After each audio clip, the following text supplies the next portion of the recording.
Time is an illusion. Time is an illusion. Yo, the amount of confusion that I've had when it comes to time and my relationship with time it's just something else. It honestly is just something else. I have had this love and hate relationship when it comes to time because I've always felt like time is running out, especially like the older I get and the more knowledge I have. I would think to myself like, damn, if only I knew this earlier, if only I'd listened or applied this earlier. But I've also understood that in our idle time, in the stillness, there's so much to gain from that. We get to listen, we get to call back our energy, we get to integrate. One of my favorite lyrics from Nipsey Hussle is what? On a mission, your worst enemy is idle time. Because ultimately, if you've already put your focus and you've set your target and you're already going towards something, and you've got your resources, you've got everything in motion, you don't want to stay idle. You actually want to keep moving ahead. 1 2 3 on the timer that I just saw there. I mean, you aligned, you in synchronicity. You want to keep pushing on. So not everyone is on a mission. Not everybody even understands what they're going for, what they're trying to do. So that's why I think idle time can be looked at also as a time to reflect, as a time to introspect, and ultimately gather the resources, the information, so that you can make the right decision as to what it is that you're going to do, right? But yeah, let's begin. Welcome again, gang. Welcome, tribe. Thank you for being the vibe. It's your host doing the most, G3E, the one and only. Got another message. We got another episode on the Daily Spread where we take the journey within, and on this path we are led. We follow the guidance. Thank you, God, to our angels, our guardians, our ancestors, and all beings wishing us well. May this message be swell, and in the highest vibration of love we dwell. We're being led. We're being led, and it makes me even think about how time could be looked at in like different ways. Is it linear? Is it circular? 2:36 on the timer right there. And I think of our interpretation of time is ultimately impacting or affecting how we interpret time. I'm just so obsessed with time. Like, I started seeing angel numbers and messages through clocks, through dates, through like number plates. It was just all speaking to me in so many different ways. And I, as much as I'm thinking about how I started this message by saying time is an illusion, because to a certain extent it is, and I'm going to get into why I'm saying that. Just numbers in general I found are very much communicative. We went to school and we did all this mathematics. We don't even do those same calculations or equations, but there's numbers everywhere. And now, with paying attention to those numbers and even getting into angel numbers and just things of that nature, you realize that there was a great architect that put this world together. I'm even thinking about how what's that number of life where I forgot what it's called, the exact words, but it's like if you divide certain lengths of certain body parts, you get the same number. And it's like, who could be so meticulous? Who could be so deliberate if not God? That's just amazing. It speaks to just the divinity, the wonder, the amazingness, the capability that's even beyond our own to create something so beautiful, so perfect, even in the imperfect. So there's many ways to look at time, to interpret time. And, I'm putting this forward to you as a challenge to see, how are you actually looking at time? Because time is an illusion. There is this Bible verse or messages that I've been hearing as well about how, while you might look at yourself being in a season of delay, or you waiting for that opportunity, you've been waiting for what you've been praying for, waiting for your divine counterpart, waiting for your dream job, your dream home. You've just been waiting and waiting. But instead of thinking of it as like that is a delay, you could look at it as a preparation. So always go deeper into why things are happening the way that they do. But before I begin, I just wanted to share something about like how I started to change my perception or interpretation of time, and I was led to Chronos and Kairos. So Chronos refers to the quantitative or sequential time, like the minutes on a clock. Most of us are thinking of time in the sense of Chronos time, so like time adds up. It's 1 second leading up to 60 seconds, which is a minute, and you add minutes and you get hours, and hours end up being your days, weeks, months, years, decades, the whole shebang. And then while Kairos refers to the qualitative, now the opposite, and the opportune time. And Kairos is now speaking about like moments in time, moments of great importance. So it could also be looked at in the sense of like a season and a cycle. But when you're thinking about Kairos, it's more about the significance, more about the experience of that time versus looking at what the time added up to. So quantity versus quality. So when I say time is an illusion, consider whether you are looking at time in a sense of it being quantified or being qualified. Yeah, well, I think that's how we're supposed to come through. So anyways, I like to, go by the rule of three. So I'm going to give like 3 examples as to why I am saying this, time is an illusion. So one, it's about false expectations. Just coming back to what I mentioned now about the perception of time with Chronos and Kairos. If we're looking at time differently, if we perceive time differently, then your expectation of time and my expectation of time is very different. If I link it back to the same example that I gave about, Nipsey Hussle and that lyric, on a mission, your worst enemy is idle time.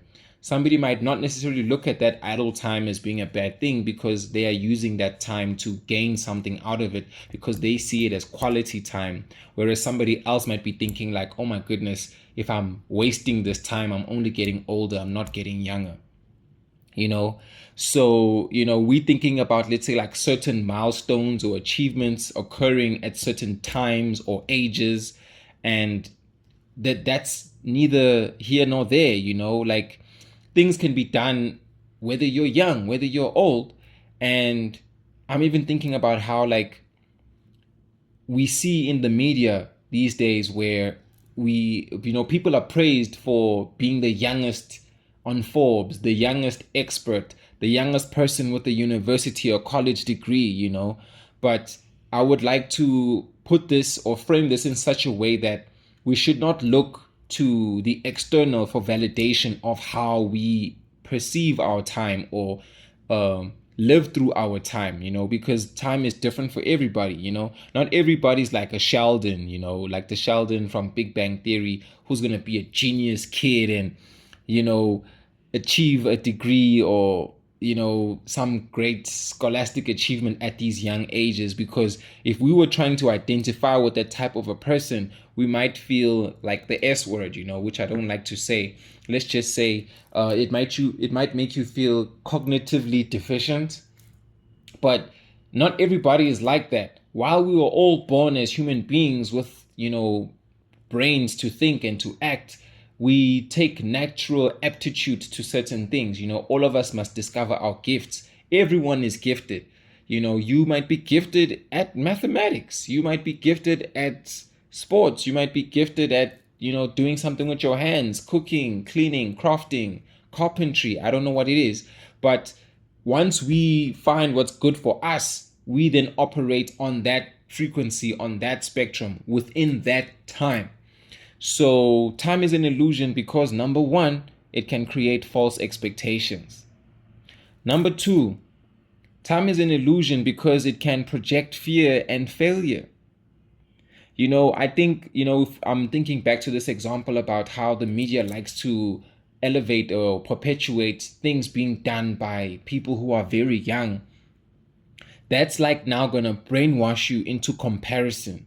It's going to make you start thinking to yourself like, am I doing enough? at that age, was I that person? Did I achieve those things? And now you might, start to think of yourself as less than.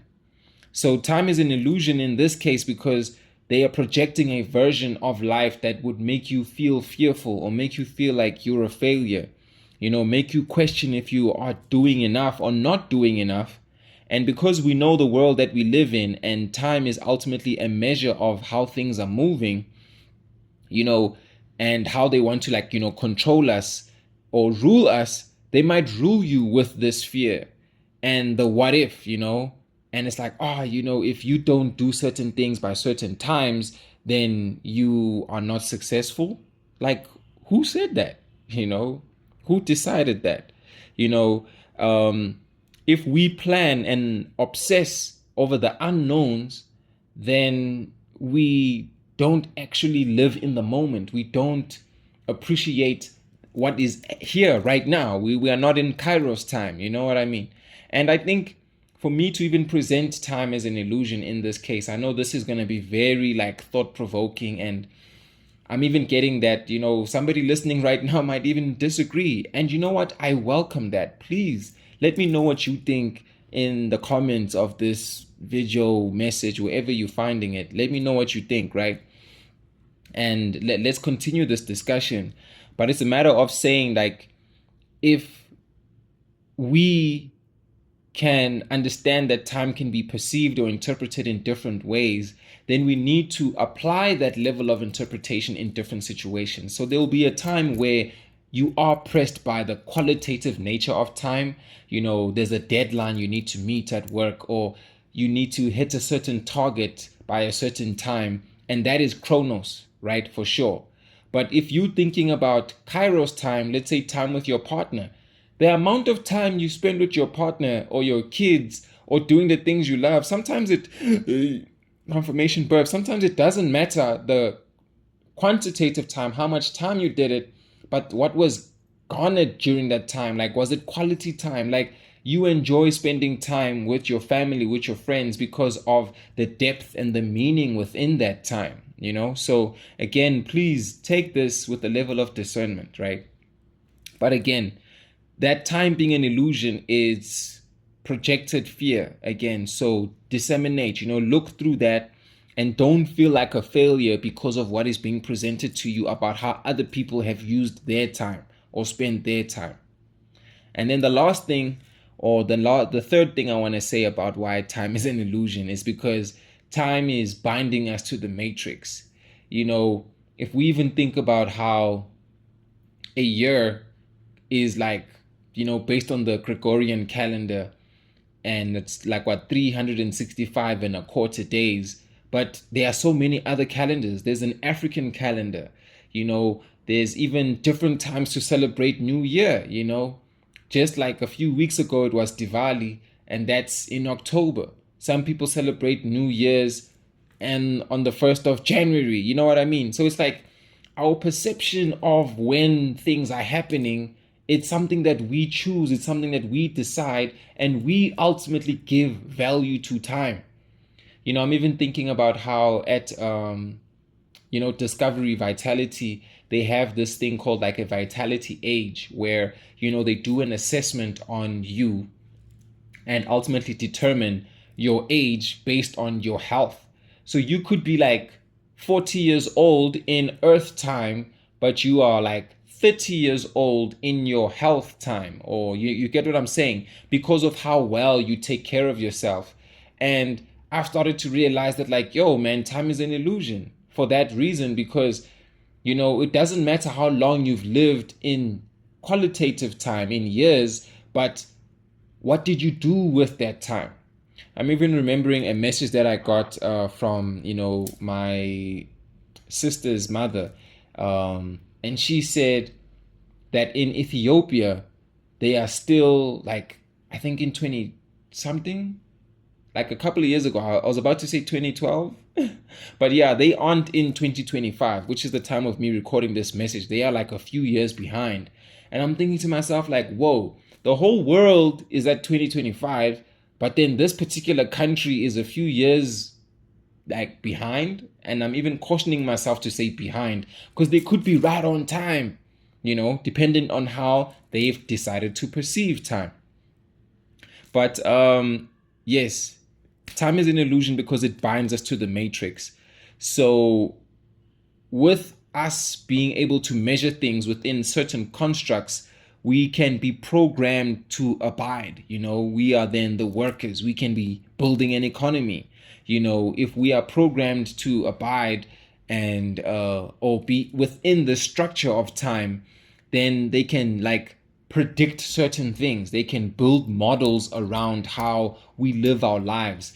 I'm even thinking about how like retirement, where they might think like most people retire at a certain age and then they're going to die by a certain age. So in the financial institutions, they would now plan as to how they structure their packages, because they know like, okay, if we try to make a profit and this person invests a certain amount of money over a certain number of years, this is how much we can yield. But the catch there comes in like, yo, if this person takes better care of themselves, then they're not actually going to die at that time and they're ultimately going to live longer.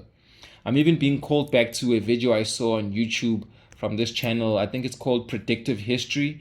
And this guy is just like lecturing high school students about how the world has been structured and so on, And it's just making me think about that right now, is to say we are meant to be workers to build the economy, and they make certain decisions about how we're going to live life based on that, because we're in the matrix, right? I'm even thinking now about like, the more time people spend depressed, choosing to be in a lower vibrational state, that will actually like sustain another pharmaceutical company, because, for example, they can provide depression medication. So it's like, again, thinking about the models and the structures that the world has, it's like even in big pharma, they are planning on certain people getting sick. At certain health companies, they are looking to see like, did we sell more tablets this year? Did we hit another target? How many cases did we solve this year? I'm even thinking about the recent pandemic that we came out of. They might have been looking at how many vials or vaccinations did we provide in this year. And ultimately, those are ways of people making money, right?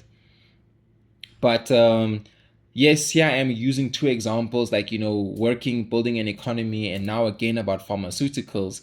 But it's a challenge to say, can we wake up to what is actually happening in this construct that we're in of time? And can we see what is our essence, what is our power, and claim it back? Because we don't want the time that we do have, this very limited time that we have on earth, which is transient, it's fleeting, right? We want to make the best of this time.